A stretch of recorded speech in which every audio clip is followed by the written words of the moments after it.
നമസ്കാരം. മലയാളി വാർത്ത ഇൻസൈറ്റിലേക്ക് സ്വാഗതം. കൊട്ടിഘോഷിച്ച് ആഘോഷിക്കപ്പെട്ട കേരളത്തിലെ ജനങ്ങൾ ഇരു കൈയും നീട്ടി സ്വീകരിച്ച ഒരു ട്രെയിൻ സർവീസായിരുന്നു വന്ദേ ഭാരത്.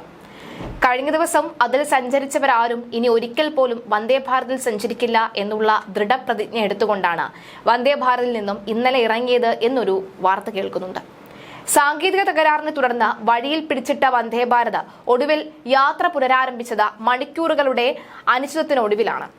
എഞ്ചിനിലെ ബാറ്ററി തകരാറിനെ തുടർന്ന് ഷൊർണൂർ റെയിൽവേ സ്റ്റേഷനിൽ സമീപം 3.5 മണിക്കൂർ വഴിയിലായതിനു ശേഷമാണ് ട്രെയിൻ യാത്ര തുടങ്ങിയത്. വന്ദേ ഭാരതിന്റെ പവർ സർക്യൂട്ടാണ് തകരാറ് ഉണ്ടാകാൻ പ്രധാന കാരണം. സംഭവത്തെപ്പറ്റി വിശദമായി അന്വേഷിക്കുമെന്ന് റെയിൽവേ അറിയിച്ചിരിക്കുകയാണ്. റെയിൽവേയെ മനഃപൂർവ്വം കുഴിയിൽ ചാടിക്കാൻ ഇനി ആരെങ്കിലും വെച്ച കെണിയാണോ എന്നടക്കമുള്ളത് അറിയില്ല. കാരണം വന്ദേ ഭാരത് പോലെയുള്ള സർവീസുകൾ ആരംഭിക്കുമ്പോൾ മുതൽ തന്നെ ഒരു തറോ ചെക്കിംഗ് നടത്താറുള്ളത് പതിവാണ്. AC അടക്കമുള്ളവ പ്രവർത്തിക്കാതെ വരിക, തുടർന്ന് ഈ ഡോർ അടക്കമുള്ളവ പ്രവർത്തിക്കാതെ വരികയൊക്കെ ചെയ്യുന്നത് വലിയ ആപത്താണ് ഉണ്ടാക്കുന്നത്. ലോക്കോ പൈലറ്റ് കൃത്യമായി ഈ ഒരു ദുരന്തം ഈ ഒരു അപകടം മനസ്സിലാക്കിയതിന് മുന്നിലാണ് ഷൊർണൂരിൽ തന്നെ ഏറെ നേരം പിടിച്ചിടുകയും എന്നാൽ പിന്നീട് വീണ്ടും എവിടെയാണോ ആരംഭിച്ചത് അവിടെ തന്നെ തിരിച്ചു പോവുകയും അവിടെ നിന്ന് എഞ്ചിൻ മാറ്റുകയും 3 മണിക്കൂറിന് ശേഷം യാത്ര പിന്നീട് ആരംഭിക്കുകയും ഒക്കെയാണ് ചെയ്തത്. AC കൃത്യമായി പ്രവർത്തിക്കാതിരുന്നതും യാത്രക്കാർക്ക് ദുരിതമാണ് ഉണ്ടാക്കിയത്. Vande Bharat train automated door സംവിധാനമാണ്. അതുകൊണ്ട് തന്നെ ഡോർ തുറക്കുവാനോ അകത്തേക്കോ പുറത്തേക്കോ പ്രവേശിക്കുവാനോ കഴിഞ്ഞിരുന്നില്ല. ഉച്ചയ്ക്ക് 2:30 കാസർഗോഡ് നിന്ന് ആരംഭിച്ച വന്ദേ ഭാരത് ട്രെയിന് യാത്ര തിരുവനന്തപുരത്ത് അവസാനിച്ചത് അർദ്ധരാത്രി 2:30 കൂടിയാണ്. സാങ്കേതിക പ്രശ്നം മൂലം ഷൊർണൂർ പാലത്തിന് സമീപം പിടിച്ചിട്ട ട്രെയിൻ പിന്നീട് തിരികെ ഷൊർണൂർ സ്റ്റേഷനിൽ എത്തിച്ച പുതിയ എഞ്ചിൻ ഘടിപ്പിച്ച ശേഷമാണ് യാത്ര തുടങ്ങിയത്. 1.25 മണിക്കൂറിലേറെ പിടിച്ചിട്ടിട്ടും സാങ്കേതിക തകരാറ് പരിഹരിക്കാൻ കഴിയാതെ വന്നതോടുകൂടിയാണ് ട്രെയിന് ഷൊർണൂർ സ്റ്റേഷനിലേക്ക് തിരികെ എത്തിച്ചത്. 3 മണിക്കൂർ നേരത്തെ അനിശ്ചിതത്തിന് ശേഷം രാത്രി 9 മണിയോടുകൂടിയാണ് ഷൊർണൂർ സ്റ്റേഷനിൽ നിന്ന് ട്രെയിൻ പുറപ്പെട്ടത്. വന്ദേ ഭാരതിന്റെ പവർ സർക്യൂട്ട് തകരാറിലാണെന്നാണ് കാരണമെന്നാണ് പ്രാഥമിക കണ്ടെത്തൽ. ഇന്ന് കൂടുതൽ പരിശോധന നടത്തും. ഇന്നലെ വൈകിട്ട് 5:20 ഷൊർണൂർ ജംഗ്ഷനിൽ നിന്ന് യാത്രക്കാരെ കയറ്റി ഭാരതപ്പുഴ പാലത്തിലേക്ക് കടക്കുന്നതും എഞ്ചിൻ നിലച്ച ട്രെയിൻ അങ്ങ് നിന്നു. എയർ കണ്ടീഷണർ നിലച്ചതും ഓട്ടോമാറ്റിക് വാതിലുകൾ തുറക്കാനാവാത്തതിലും സ്ത്രീകളടക്കമുള്ള യാത്രക്കാരെ പരിഭ്രാന്തരാക്കി. 1.5 മണിക്കൂറിന് ശേഷം മറ്റൊരു എഞ്ചിൻ ഉപയോഗിച്ച് വന്ദേ ഭാരതിനെ ഷൊർണൂർ സ്റ്റേഷനിൽ തിരിച്ചെത്തിച്ചാണ് തകരാറ് പരിഹരിച്ചത്. പിന്നീട് സാധാരണ എഞ്ചിനിൽ ഘടിപ്പിച്ച് 8:50 യാത്ര പുനരാരംഭിച്ചു.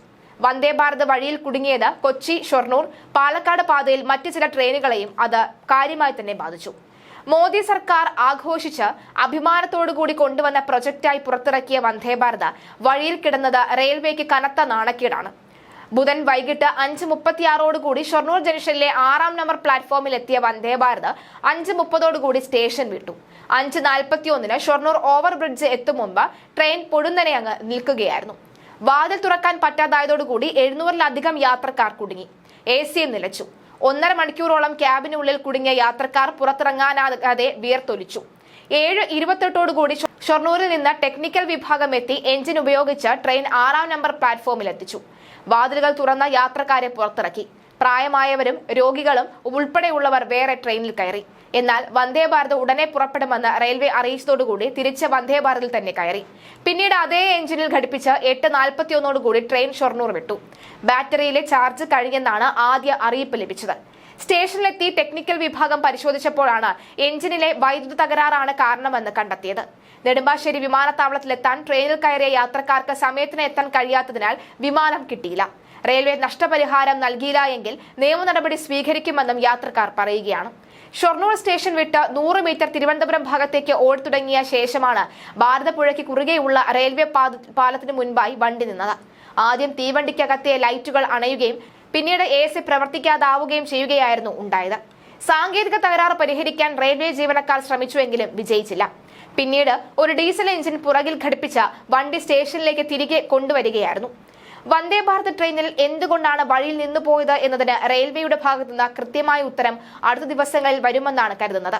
ഉച്ചയ്ക്ക് ശേഷം കാസർഗോഡ് നിന്ന് പുറപ്പെട്ട ട്രെയിൻ കൃത്യസമയം പാലിച്ചാണ് വൈകുന്നേരം 5:30 മണിക്ക് ഷൊർണൂർ ജംഗ്ഷനിൽ എത്തിയത്.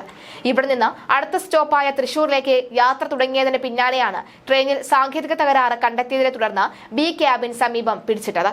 എന്നാലും കേരളത്തിൽ വന്നതിന് ശേഷം ഇതാദ്യമായിട്ടാണ് ഇങ്ങനെ സംഭവിക്കുന്നത്. ഈ യാത്ര വൈകുന്നതുമായി ബന്ധപ്പെട്ടുള്ള ചില പരാതികൾ ഇതിനു മുൻപ് നമ്മൾ കേട്ടിട്ടുണ്ട്, വാർത്തകളായി വന്നിട്ടുണ്ട്. പക്ഷേ ഇത്തരമൊരു സംഭവ വികാസം ഉണ്ടാകുന്നത് ഇത് ആദ്യമായിട്ടാണ്. അതുകൊണ്ട് തന്നെ മനഃപൂർവ്വം ആരെങ്കിലും വന്ദേ ഭാരതിനെതിരെ നാണക്കേട് ഉണ്ടാക്കാനോ അല്ലെങ്കിൽ വന്ദേ ഭാരതുമായി ബന്ധപ്പെട്ടുള്ള തെറ്റായ വാർത്തകൾ പ്രചരിപ്പിക്കാൻ മനഃപൂർവ്വം ആരെങ്കിലും കരുതിക്കൂട്ടി ചെയ്തതാണോ എന്നൊരു അന്വേഷണം റെയിൽവേ നടത്തുന്നുണ്ട്. എന്തായാലും റെയിൽവേ പോലീസ് അടക്കമുള്ളവർ കൃത്യസമയത്ത് വരികയും വേണ്ട നടപടികൾ സ്വീകരിച്ചിട്ടുണ്ട് എന്നാണ് പറയുന്നത്. പക്ഷേ യാത്രക്കാർ നേരിട്ട ദുരന്തം അത് ഒന്നൊന്നര ഒരു അവസ്ഥ തന്നെയാണെന്ന് പറയേണ്ടി വരും. കാരണം വിമാനമടക്കം നഷ്ടപ്പെടുന്ന ഒരു സാഹചര്യം ഉണ്ടാകുന്നു, വിമാന ടിക്കറ്റ് അത് നഷ്ടമാകുന്നു. അതുകൊണ്ട് തന്നെ കൃത്യമായ നഷ്ടപരിഹാരം റെയിൽവേ നൽകണം എന്നാണ് ആവശ്യവുമായി മുന്നോട്ട് വരുന്നത്. എന്തായാലും നിലവിൽ വന്ദേ ഭാരത് കഴിഞ്ഞ ദിവസം രാത്രി പുലർച്ചെ 2 മണിയോടുകൂടി തന്നെ തിരുവനന്തപുരത്തിൽ എത്തിയിട്ടുണ്ട്.